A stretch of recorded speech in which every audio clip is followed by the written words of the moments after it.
Akkam bultan, akkam jirtu, akkam turtan, iddoo hundumaa keessattuu haala hundumaa keessa yoo kan jirtan, biyya adda addaa keessa illee kan jirtan, hunduma keessaniifuu nageenyi Waaqayyoo isiniif haa baay'atu.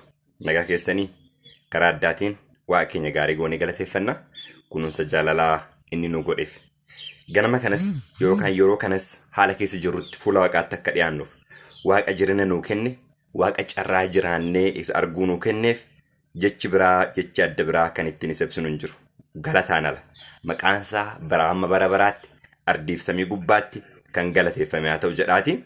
Yeroo kana akkuma kanaan duraa qorannaa keenya wangeela Yohaannis itti fufneetiin jennaa har'a boqonnaa 11ffaa ilaalla. Boqonnaa 11ffaa kana keessatti seenaa ajaa'ibaa argina. Seenaa Alaazar isa wajjin wal qabatee waa'ee amantii namoota achirratti Kiristoos maal akka godhe amantii Maariyaam, Maartaa, kan lubootaa akkasumas immoo gochaa Kiristoos godhaa ture jireenya keenyaadhaa wajjin akkamitti wal fakkaata nuuf immoo akkamitti Kiristoos nu dhaqqaba waan jedhu gadi fageenyaan ilaalla. Boqonnaa 10 keessatti waan gaarii akka ilaalla beeka. Tiksee gaarii ta'uusaa jireenya keenyaaf barsiisaan gaariin inni dhugaan tisseen dhugaas akka ta'e karaa addaatiin laalleerra. Har'a ammoo boqonnaa 11 ilaallaa. Boqonnaa 11 kana keessatti karaa addaatiin Waaqayyo akka nu barsiisu nan amana. Kanaaf garaa keenya gad deebifnee fuula Waaqaatti dhiyaanneetiin jenne jechuudha. Macaafa qulqulluu qorachuudhaaf waan inni hin jedhu ijaan ilaaluudhaaf. Mee garasitti dunseenneen dura kadhataan jalqabneetiin jenna. Hundumti keenyayyuu mataa keenya gadi qabannee fuula Waaqaatti kadhataan dhiyaanneetiin jennaan kadhanna. Gargaarsa nu gooteef, harka kee isa nurra qabdeef, eenyummaa kan kee isa nutti agarsiifteef, siin jiraannee hadhaan baane eenyummaan keenya nama jiraachuuf malu ta'ee miti. Ilma kee tokkocha dabarsitee nuu kennitee jireenya nuuf bitte. Addunyaan goolamaa jirti tasgabbiin qabdu, nagaan qabdu, nuuf madda nagaa keenyaa nuuf taate. Madda nagaa keenyaa nu ta'uun kan kee haala naannoo keenya jirutu waan nu qunnamaarutu nagaadha ta'ee miti. Ati garuu haala nu qunnamu hundumaayyuu ol. Tasgabbii dhabuu naannoo keenyaatti oli ati. Ibidda keessatti nagaa namaa kennita. Leenca wajjin rafanii nagatu jira. Ati nama wajjin taanaan wanti hundinuu tasgabbii qaba. Duutis yoo jiraate tasgabbiitu jira. Situ jira waan ta'eef madda jireenyaa akka taate. Kanaaf ammas gara kee dhufneerraa sitti amannee dinqii kan kee akka arginuuf, ulfina kee akka arginuuf ati nu gargaari. Dadhabina keenyatti nu hirkisi. Dubbii dhugaa kan kee nu barsiisi. Amantii keenya nuuf dabali. Kana hundaan goota ulfaadhu maqaa gooftaa Yesuus Kiristoos irratti kadhanna abbaa. Ameen. Ameen. Karaa addaatiin waaqa keenyaaf galata dhiyeessineetiin jenna. Qorannaa keenya wangeelaa Yohaannis boqonnaa 11 itti fufneetiin jenna. Mee lakkoofsa 1 yoo jalqabnu akkas jedha. Akkas jedha. Yesuus itti fufee boqonnaa 11 Bitaaniyaa ganda Maariyaam fi obboleettiin ishee Maartaatti namichi Alaazar jedhamu tokko dhukkubsachaa ture jedha. Amma waan murteessaadha dubbiin kun. Namichi Alaazar jedhamu tokko maal ta'aa ture? Dhukkubsachaa ture. Maariyaam kun ishee gooftaa urgooftuu dibdee rifeensa mataa isheetiin miila isaa haxoofteedha. Alaazarin dhukkubsate kun immoo obboleessa ishee ture jedha. Maariyaam wanti isheen gooftaa Yesuus Kiristoosiif goote waan nama ajaa'ibudha. Urgooftuu maallaqa qabduun bittee urgooftuu kana irraa itti dibde miti. In cabsite miila isaa irratti. Amma yeroo baay'ee yeroo lallabamus yeroo barsiifamus waa'ee urgooftuu kana cabsuu isheeti kan dubbatamu. Dubbiin kana caalu garuu urgooftuu kana cabsitee rifeensa mataa isheetiin miila Kiristoosii haxoofte. Dubartiidhaaf rifeensi ishee ulfina isiiti. Rifeensi ulfina isiiti. Isheen garuu Kiristoosiin gaafa jaalala ofii itti agarsiiftu ulfina ofii gadi deebifte. Ulfina ofii lafatti ganimatte. Rifeensi ishee ulfina isheeti.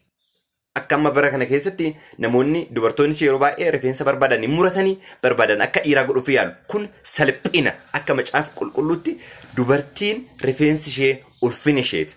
Ulfina isiiti. Kan ishiin ittiin uf dhossitu jechuudha. Ulfina ishee kana gadi deebiftee miila Kiristoosii haxoofte. Icceeta isheen kana godhaattuun namni beeku tokko yoo hin jiru. Kuuwwan waa'ee urgooftuu kanaa dubbatu kuwwan maaf kana gooti jedhu isheen garuu icciita ishee beetti. Kiristoos waan ishee godheeru kan beeku ishee duwwaadha. Gaafa gara Kiristoosii dhufnu, gaafa amantii dhugaadhaan gara isaatti dhufnu, ulfina keenya irraanfanna, kabaja keenya irraanfanna. Yeroo tokko yeroo kadhata godhannuyyuu wanti waa barbaannee kadhanna, waa barbaachuu barbaanna, ulfina barbaanna, gaafii keenyaaf deebii barbaanna. Isnaat zaatti. Ishee garuu kan ishee dhipheesse isa kanaa miti. Waan ishee godhame duwwaa irratti xiyyeeffattee gadi jettee ulfina ofii biyyatti gadi mattee rifeensa isheetiin miila Kiristoosii axoofte. Ishee kanaadha. Obboleessa isheetu dhibame. Kanaaf isheen kun gara Kiristoositti, kanaaf obbolootni isaa gara Yesuusitti nama erganii gooftaa kunoo inni ati jaallattu dhukkubsataa jira jedhanii. Dubbii baay'ee murteessaadha dubbiin kun. Macaafni qulqulluu wangeela Yohaannis boqonnaa 3:16 irratti akkasumaan biyya lafaa jaalate jedha. Tokkocha ilma ofii amma kennuutti addunyaa jaalate jedha. Kiristoos immoo fannoo irratti hamma dabarfamee kennamuutti hamma du'aatti nu jaalate. Jaalalli du'arra caala. Maqaan isaa kan eebbifamaa ta'u. Jaalalli du'arra caala. Maal jedhanii? Kunoo inni ati jaallattu maal ta'ee jira jedhanii, dhibamaa jira jedhanii. Anaaf sis haalli nu keessa jirru beeka inni nu jaallata. Waa'ee keenyaaf itti dhaga'ama. Tarii akka Alaazaar dhibameera ta'uu danda'a. Nummootu rakkinni adda addaa keessa jira ta'uu danda'a. Haala keessa jiru inni beeku waa'ee keenya in dhaga'a. Dhimma keenya eenyutu riippoortii dhiyeessa? Eenyutu gabaasa dhiyeessa? Ergamoonni jiru waa'ee keenya gabaasa kan dhiyeessan. Maqaan koo Tibbeessoo jedhama. Tibbeessoon bara akkana keessa jira. Eenyutti dhiyeessu gabaasa? Kiristoositti naaf dhiyeessu. Kiristoos immoo iddoo koo bu'ee maal na godha? Abbaa naaf kadhata. Isiniifis waa'ee keessan gabaasa kan dhiyeessan jiru ergamoonni. Alaazaar fa'aa eenyuun ergan? Nama itti ergan Kiristoositti. Inni ati jaallattu maal ta'eera? Dhibameera. Ergamoonnis riippoortii akkasii dhiyeessu yoo Kiristoosii wajjin kan nu jirru ta'e. Yesuus kana yommuu dhaga'e dhukkubni kun Alaazaar du'ee akka hafuuf miti, ulfinni Waaqayyoo akka mul'isuuf, ilmi Waaqayyoo ittiin akka ulfaatuuf malee jedheen. Ameen. Dhukkubni kun du'aaf miti jedheen. Ulfinni Waaqayyoo akka mul'atuuf, ilmi Waaqaa irraan akka mul'atuuf malee jedheen. Haa rakkannu, haa dhibamnu, gaafii jireenyaa keessa haa jiraannu. Salphinaaf dabarsee waan nu kennu miti. Inni nu qabeeru. Maal haa ta'uuf malee ulfinni Waaqayyoo nurraa naa mul'atuuf malee. Yoon dhibame ulfinni Waaqayyoo narraa naa mul'atuuf. Yoon rakkadhe ulfinni Waaqayyoo narraa naa mul'atuuf. Sababni isaa akka fedha Waaqaattiin uumame waan ta'eef. Ofii kootiif miti kanan jiraadhu. Ofii kootiif miti. Eenyutu naaf jiraachuu kootiif saba kan ta'e Kiristoos duwwaa. Kanaaf obboloota koo inni nu uume isa nu ofiif yaadnu caalaa nuuf yaada. Wanti lafa kana irratti nu qunnamu hundinuu ulfinna Waaqayyoo mul'isuudhaaf. Fakkeenyaaf Phaawulos Sillaas yeroo mana hidhaatti gatamanii ulfinni Waaqayyoo naara akka mul'atuuf. Bara si'anaa garuu namni mana hidhaatti gaafa gale akkaan waan isa dagateetti fudhata. Akkaan waan isa dagateetti fudhata. Yohaannis cuuphaan yeroo mana hidhaatti gatamee mormi isaa irraa muramu ulfinni Waaqaa akka mul'atuuf. Obboloota koo du'uun keenya inni har'aadha. Rakkinni keenya inni har'aa gaafii guddaa isa Kiristoos biratti gaafii ta'u miti. Gaafiin guddaan samii dhabuu keenya. Gaafiin guddaan cubbuutti Kiristoosiin adda ba'uu keenya. Kanaaf ulfinni Waaqayyoo irraan akka mul'atuuf malee kun waan dabarsee du'aaf isa kennu miti jedhe. Yesuus immoo Maartaa fi obboleettii ishee Alaazariin in jaallata ture. Garuu dhukkubsachuu Alaazaar erga dhaga'e immoo iddoodhuma ture sana guyyaa lamaaf ture. Dhukkubsachuu dhaga'eera garuu immoo guyyaa lamaaf achuma ture. Maalidhaaf? Hin ariifatu obboloota koo Kiristoos gaafa nu dhaqqabuu barbaade. Hin ariifatu du'aa keenya gara jireenyaatti jijjiiruu gaafa barbaade. Hin ariifatu ebboo keenya gaafa buruu barbaade. Hin ariifatu ofii keenya ariifannee tariitii ammuma naaf ta'uu qaba jechuu dandeenya ta'a. Garuu Kiristoos turee eenyummoo san dursu. Du'uun hojii isaan dhaabu. Wanti xumurameera jedhamee xumuramuun hojii isaan dhaabu. Mana hidhaatti galuun keenya, dhibamuun keenya, rakkachuun keenya hojii isaan dhaabu. Tarii akkas nutti fakkaachuu danda'a. Waan barbaannu wayii hiixannee harkaan qabuuf jennee gaafa wantichi nu jalaa miliqu abdii kutanna ta'uu danda'a. Miliquun wantichaa garuu argachuu keenya danqu. Sababni isaa isa hundaa gochuu danda'u Kiristoos nu wajjin jira waan ta'eef. Maartaaniif Maariyaam kan isaan barbaadan Kiristoos akkuma dubbii kana dhageen fiigee akka dhufu ture. Kiristoos garuu guyyaa lamaaf achuma ture. Amma guyyaa lamaa turuun kun amma maal ta'uuf laata? Kana booddee garuu Yesuus mee kottaa amma biyya Yihuudaan dhaqnaa jedhee bartoota isaatti dubbate. Bartoonni isaa immoo barsiisaa dhiyoo kana Yihuudoonni dhagaadhaan si dha'uu barbaadanii ati immoo amma achi dhaquu yaaddaarii jedhanii. Mee kottaa amma gara Yihuudaa deemna jedhanii. Achiin booda duuka butoonni jedheen Kiristoos. Duuka butoonni maal jedhaniin? Lakkii gara Yihuudaatti deemuun kun sirrii miti jedhaniin. Kanaan dura dhagaadhaan si dha'uu barbaadan waan ta'aniif ammas dhagaadhaan si dha'uu yaada jedhutu keessa jira. Yesuus garuu deebisee ifni guyyaa tokko sa'aatii 12 qaba mitiire.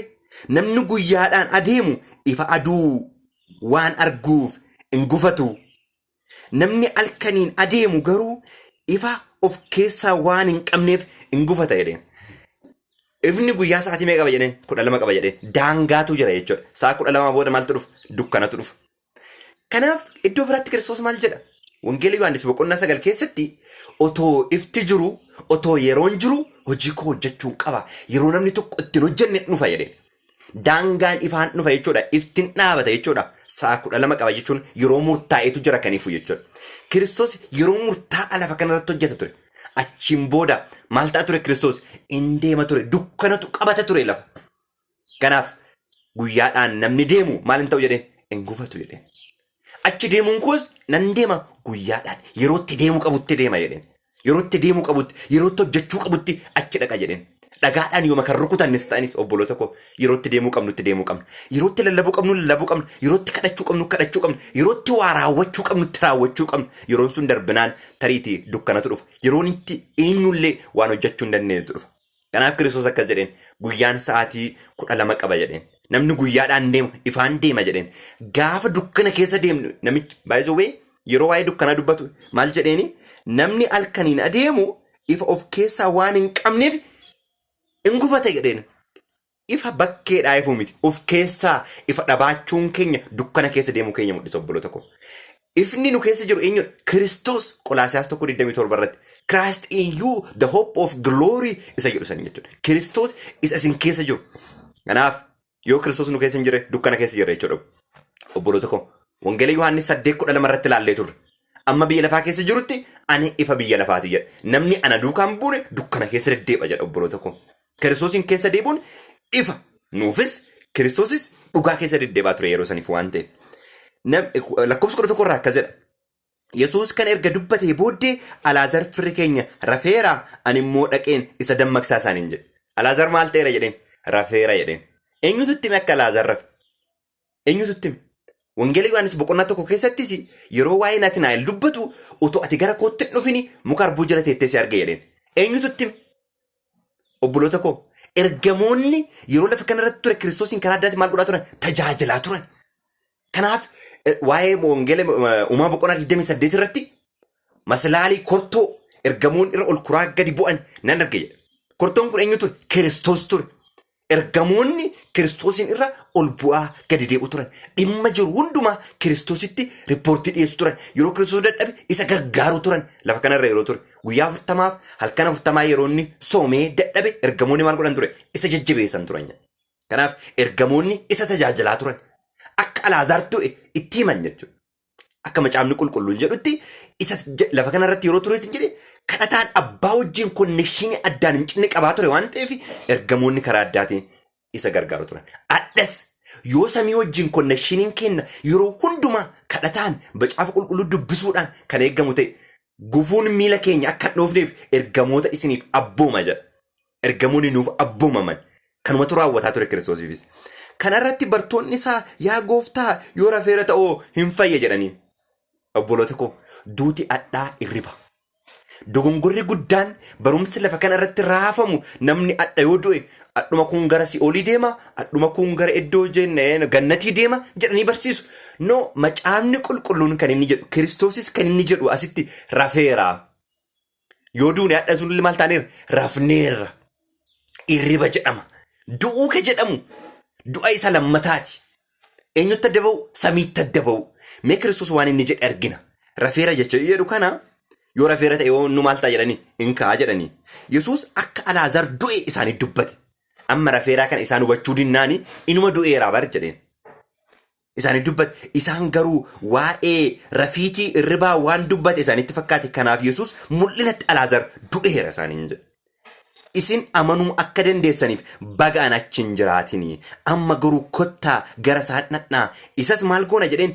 Isaanis isaaniin jedhe. Toomaas inni Didimoos jedhamu immoo egaa kottaa hin dhaqnaa. Nus barsiisaa wajjin hin duunaa jedhee bartoota kaanitti dubbate jedhe. Gubbaarratti yaadattu yeroo ta'e achi gara Yihudaan dhaqinii maaldhaaf dhagaadhaan si dha'uuf jedhu jedhanii ni turan duuka buutonni.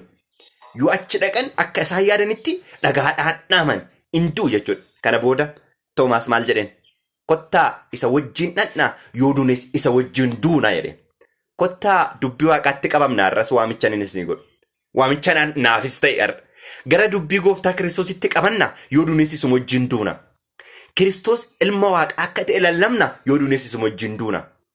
Inni fayyisaa akka ta'e addunyaatti lallabna yoo duunes isuma wajjin duuna. Duuti Macaafni qulqulluun immoo waa'ee Alaazarii keessatti ergaan barumsi guddaan nuti barannu rafeera jedheen. By the way, kana qofaa miti rafeera kan inni jedhe. Iddoo biraattis daa'imni tokko maal taate turte? Duutee turte.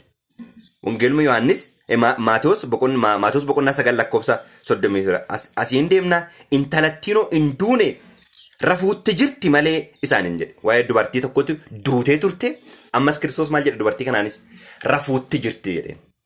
Kanaaf duutii har'a namoonni du'an du'a maal jedhama? Irriba jedhama. Namni hundinuu idduma jiru kan ka'u jechuudha. Mee du'uu Alaazaar akkamitti akka inni ka'e? By the way, dubartii tanas yeroo isheen kaatu maal jedheen Kiristoos? Beelofteetti nyaata kennaafi jedheen. Miiruma yeroo keessa turteessaniin irribaa dammaxxe jechuudha. Ammas kan Alaazaaris mee ilaalla. Jecha asirratti namichi Dimooteos jedhamu dubbate yaadadhaa. Yoo duunes kottaa hin duunaa isuma wajjin achi deemnaa jedheen.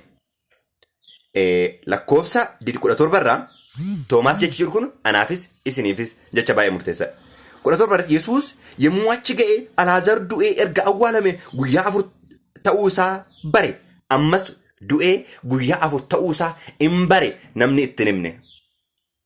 Hin bare jedha. Bitaaniyaa Yerusaalem irraa akka kiiloomeetira 3 yookiis adeemsa walakkaa sa'a duwwaa ture. Achirratti jedha ture. Yihuudoonni baay'eenis waa'ee du'a obboleessa isaanii Maartaa fi Maariyaam jajjabeessuudhaaf dhufanii turan.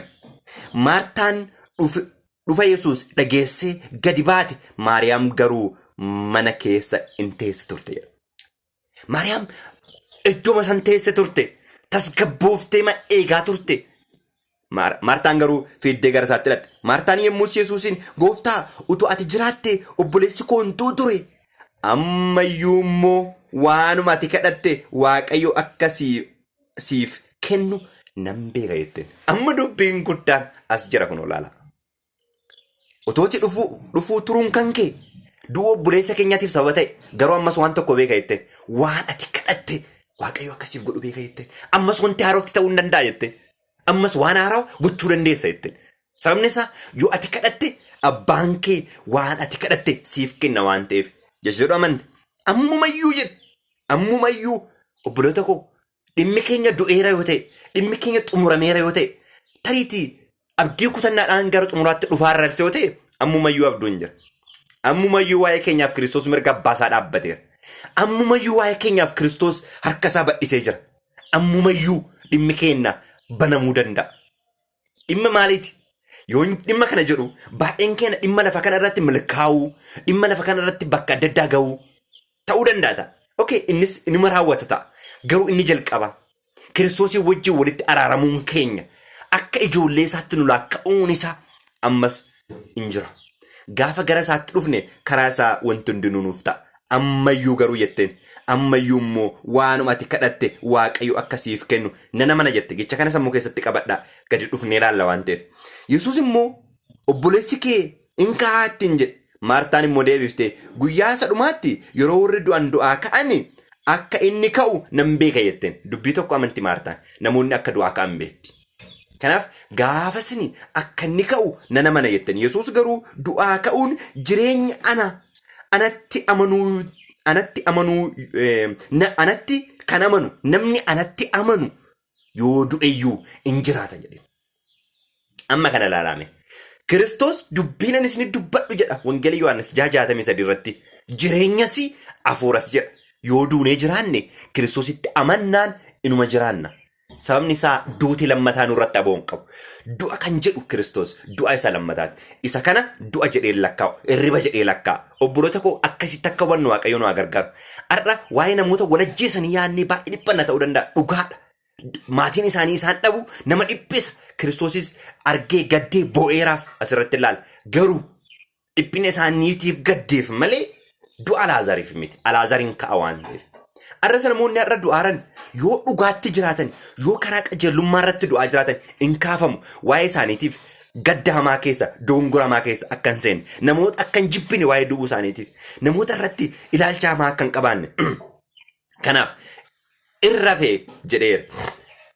Namni anatti amane yoo du'e illee maal ta'a jedheen in jiraata jedheen obboloota koo yoo duunes in jiraanna Kiristoositti amannu. Wanti nama gaddisiisu Kiristoositti duun amaniin akka hin duune. Haa ammas yeroo qabna. Ammas dhimma kennaaf yeroo hin jira. Gara isaatti haa deebinu.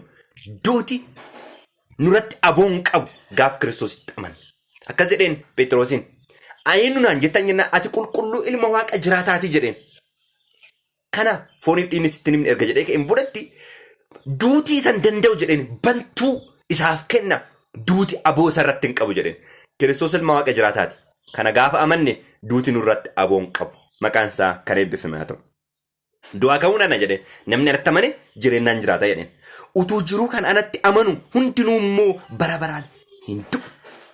Kanatti utuu jiruu kan anatti amanu hunduu immoo bara baraan hin du'u. Kana amantaaree jedheen utuu jiru isatti gaaf amanne bara baraan jiraanna. Kana amantaa obboleessa koo, kana amantaa obboleettii koo, kana amannaa gaaf kana amanne jireenyaan jiraanna. Maqaan isaa kan eebbifame haa ta'u. Isheen kana irratti eeyya gooftaa ati Kiristoos gara biyya lafaatti dhufuuf jiru ilma Waaqayyoo akkati taate nan amana jetteen. Obboloota koo utuu jirru Kiristoos ilma Waaqa jiraataa akka ta'e gaafa amanne ni jiraanna. Waamichin yeroo kanaanis dhiyeessu Kiristoos ilma Waaqa jiraataa akka ta'e amantaa yoos immoo duutus in jiraatta. Har'a duutu irriba jedhama. Kiristoos gaafa deebi'ee dhufu sagalee malakataa inni jalqaba ergamoonni dhageessaniin kaana qilleessa irratti kunoo inni eeggataa turre nuuf dhufe jenna. Ameen. Otoo jirru Kiristoos ilma Waaqa jiraataa akka ta'etti haa amannu. Maartaan erga kana jettee 28 irraan Maartaan erga kana jettee booddee dhaqxee obboleettii ishee Maariyaam suuta jettee waamte. Barsiisaan as jira si waamas jetteen. Beekaa. Gaafa inni dhufu hin sochooni Maariyaam tasgabbooftee gaafa inni ishee waamu garuu fiiddee kaatee dhaqxe. Maariyaam akkuma kana dhageesseen daftee kaatee gara Yesuus dhaqxe. Yesuus iddoodhuma Maartaan isatti dhufte ture malee ammallee gandichatti hin galle ture. Yihuudoonni warri ishee jajjabeessuudhaaf ishee wajjin mana keessa turan Maariyaam daftee kaatee gadi ba'uu ishee arganii isaan iddoo awwaalaatti boo'uu dhaqxe si'anii ishee duukaa ba'an. Maariyaam iddoo Yesuus ture geessee erga isa argitee miila isaatti kuftee gooftaa utuu ati jiraatte obboleessi koo hin du'u ture jette. Eessatti kuftee obboleessa koo miila isaatti kuftee utuu ati jiraatte dhimmi koon badu ture obboleessi koon du'u ture gaddi mana koon seenu ture utuu ati jiraatte jette. Utuu ati jiraatte ammas miila isaatti haa kufnu. Utuu dhimma keenya keessa Kiristoos jiraate utuu mana keenya keessa Kiristoos jiraate utuuti hangafa gaafii keenya Kiristoos godhanna ta'eeti rakkinni nu qunnamu ture. Rakkinni foonis kan hafuuraas. Kan foonis yoo nu qunname ulfina isaa agarsiisuu duwwaadhaaf kan inni nu qunnamu. Yoo Kiristoos nu wajjin jiraate rakkinni nutti dhufu jechuu miti. Kana jala murree beekuu qabna. Yoo Kiristoos nu wajjin jiraate leenci jira bollatti gatamna ibiddi jira. Yoo Kiristoos nu wajjin jiraate ibiddatu bada miti. Leenca nu nyaatutu bada miti. Isatu isaa ol leencaa ol ibiddaa ol. Rakkinaa ol Kiristoos ammas du'uu Alaazariiti ol dhufuun gooftaa Yesuus Kiristoos. Miilatti kuftee Yesuus boo'icha ishee fi boo'icha Yihuudotaa erga ishee wajjin dhufan yommuu arge hafuuraan dhiphatee garaa isaa raafame jedha. Hafuura isaatiin dhiphate. Terrible grave in his spirit jedha. Hafuura isaatiin dhiphate. Boo'uu isaanii argee isaaniif gadde jedha. Arras tariitii bu'aa namoota arginee hin gaddina ta'a, hin boonna ta'a. Garuu dhimmichi akka hin dhaabanne immoo beekuun nuuf barbaachisaadha. Eessatti awwaaltan jedhee gaafatan. Gaafannaan kottuu ilaali gooftaa jedhanii deebisaniif. Yesuus imimmaansaa dhangalaase jedha. Arras obboloota koo walii keenyaaf gadduun barbaachisaadha. Walii keenyaaf imimmaan dhangalaasuun barbaachisaadha. Garuu dhimma namoota du'aniif namni sun du'eera jennee miti gadda namootaatiif. Namichi tariin boqatee irra rafee guyyaan itti ka'u dhufa waan ta'eef. Yesuus isaan keessaa gariin garuu Yesuus imimmaan dhangalaase. Yesuus warri Yihuudotaa ilaa attam isa jaallataa jedhan 37 irratti isaan keessaa gariin ka'anii garuu inni ija nama jaamaa banee Alaazaar akka hin duune gochuu hin danda'u ture jedhaniin. Gochuu hin danda'u ture ni danda'a yeroo isaa eegaara malee deebiin jiru. Hin danda'u ture jedhaniin. Boqonnaa 9 keessatti nama dhalootaan jaamaa ta'e fayyiseera 9 keessatti. 38 irraa Yesuus ammas of keessatti dhiphate jedha. Of keessatti dhiphate jedha. Gubbaa irratti maaliidhaan dhiphate? Hafuura isaatiin dhiphate jedha. Of keessatti hafuura isaatiin dhiphate jechuun ofii isaa keessatti dhiphate jechuudha. Kanaaf hafuura isaa gaafa jennu eenyummaa isaati. Waan adda biraa miti. Hafuura gooftaa Yesuus Kiristoos. Hafuura Yesuus yeroo jennu isuma eenyummaa isaati jechuudha. Hafuura isaatiin dhiphate of keessatti dhiphate jedha laalame. Achitti maal jedheeni? Dhiphate awwaalicha holqa dhagaatti holqicha dhagaadhaa cufamee ture. Yommus Yesuus dhagicha itti fuudhaa jedheen. Maaliidhaaf dhagicha fuudhaa jedha? Dhagicha gargalchuu hin danda'u ture Yesuus. Hojii gooftaa Yesuus Kiristoositti gahee nu taphannutu jira. Eeyyamamoota ta'uu waan Kiristoos nu erga raawwachuu ajajamuu. Achitti waan barsiisuu qabu ture. Ajajamuu. Dhaqaa irraa kaasaa. Kana booda lakkoofsa 39 irraa fuudhaa jedheen. Maartaan obboleettiin isaa du'ee immoo gooftaa yoona foolii godhateera. Ergaa awwaalamee arra guyyaa arfaffaa isaatittiin jedhan. Foolii godhateera jette Maartaan obboleettiin isaa. Lakkii yoo baafte hafuuradhaa jetten. Kiristoos waa'ee dhimma hafuura dha'uuf dhimma foolii keenyaa miti kan hin dhiphatu. Hin yaadattootee dubartii waggaa 12 inni ishee jigaa ture. Dhaxxee caafii wayyaa Kiristoos tutte. Dhiinni waggaa 12 miti guyyaa 2 gaafa turina ja'a. Tariitii akka wayyaa isaa tuttuufu namoota baay'ee keessa gara isaatti akka sixxuufu fooliin ishee sun sababa ta'inna sabni isaa Zakkiyoos bifuma wal fakkaatuun Kiristoositti siquu dadhabeera waan ta'eef. Obboloota koo foolii keenyaa miti dhimmi Kiristoos dinqu. Cubbuun foolii hamaa qaba. Kana hundumaa garuu Kiristoos maal godha? Nurraa kaasa. Ati ol haalli nu jiru Kiristoosiin hin danqu gara keenyatti dhufuudhaaf. Maqaan isaa kan eebbifamaa ta'u. Irraa kaasaa jedheen. Obboleettiin isaa foolii godhataa barii hin ajaa'a jetteen. Kiristoos garuu dhimma fooliitii miti. Irraa kaasaa jedheen. Kanarratti Yesuus yoo amante ulfina Waaqayyoo akka argitu ani sitti hin himneeree jedheen. Mata duree keenya gubbaatti kan jiru tekstii kanadha. Yoo amante ulfina Waaqayyoon argita. Dhiphina keessatti illee amani ulfina Waaqayyoon argita. Rakkina keessatti illee gaafii keessatti illee manidhaa keessatti haa ta'uuti iddoo kamittuu dhiphina jirtu keessattuu Waaqayyoon amani ulfina Waaqayyoon argita. Ulfinni Waaqa gaafa mul'ate jireenya keenyaaf falatu dhufa. Kana booddee 41 irraa Kana booddee isaan dhagicha awwaalichatti fuudhan. Yesuus garuu ol ilaalee yaa abbaa anaaf dhaga'uu keetiif si galateeffadha. Akka ati yeroo hundumaa anaaf dhageessu ani beekeera. Garuu namoonni as dhaabbatan kuni akka ati ana ergite haa amananiif kana dubbadhe malee jedheen. Gubbaatti Maartaan maal jettee turte? Ammumayyuu garuu jetteen. Ammumayyuu akka Waaqayyo kadhata kee dhaga'u nan amana jetteen. Asirrattis Kiristoos akkas godhe. Yaa abbaa waan na dhageetteef maqaan kee ulfaatu jedheen. Akka ati na dhageettus beeka jedheen. Garuu ulfinni kee akka mul'atuuf kana dubbadha jedheen. Kana jedhee sagalee guddaadhaan Alaazaar as ba'i jedheen. Sagaleen isaa humna qaba. Kana booda Alaazaar maal godhe? Kanaaf namichi du'e sun awwaalicha keessaa gadi ba'e. Miilli isaa lamaan dubbiin namatti ajaa'ibsiisu kanaadha. Miilli isaa lamaa fi harki isaa lamaan wayyaadhaan hidhame. Fuula isaatti uffanni maramee ture. Yesuus irraa hiikaatii gadhiisaa haa dhaqu jedhe. Maaliidhaaf dubbiin asitti rafuu kana macaafni qulqulluun akkamitti du'uu rafuu jedha kan jedhu akkuma isaan hidhanitti jira. Harki isaas akkuma hidhametti, luttis akkuma hidhatti, fuullis akkuma isaan itti maranitti jira. Irraa hiikaa jedheen akkuma duunetti kana jechuun foon keenya hin saamu jechuu miti. Garuu akkuma duunetti akka kaanu hirribaa akka ta'e namni hirribaa akkuma rafetti maal ta'a dammaqa.